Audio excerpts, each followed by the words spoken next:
ഇപ്പോൾ ഒരു ഗംഭീരമായിട്ടുള്ള റിപ്പോർട്ട് പുറത്തു വന്നിരിക്കുകയാണ്.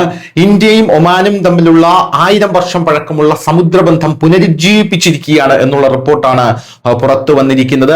INSV കൗണ്ടിന്യ മസ്കറ്റിലെത്തി എന്ന റിപ്പോർട്ടും ഇപ്പോൾ ലഭിക്കുന്നു.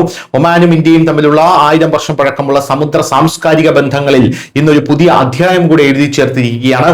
ഇന്ത്യൻ നാവികസേനയുടെ പരമ്പരാഗതമായി നിർമ്മിച്ച കപ്പൽ INSV കൗണ്ടിന്യ അതിന്റെ ആദ്യ പോർബന്ദർ മസ്കറ്റ് യാത്ര വിജയകരമായി പൂർത്തിയാക്കി മസ്കറ്റിലെത്തി എന്ന റിപ്പോർട്ടാണ് ലഭിക്കുന്നത്.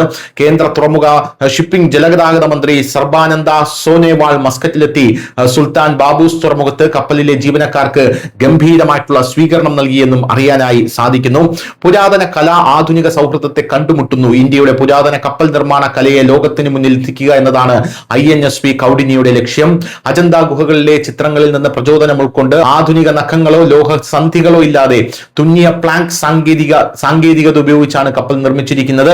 ഇന്ത്യയും ഒമാനും തമ്മിലുള്ള 1000 മുതൽ 1500 വരെ പഴക്കമുള്ള വർഷം പഴക്കമുള്ള ഒരു വ്യാപാര നാഗരിക ബന്ധങ്ങളെ ഈ യാത്ര പുനരുജ്ജീവിപ്പിക്കുന്നു എന്നാണ് റിപ്പോർട്ടുകൾ സൂചിപ്പിക്കുന്നത്.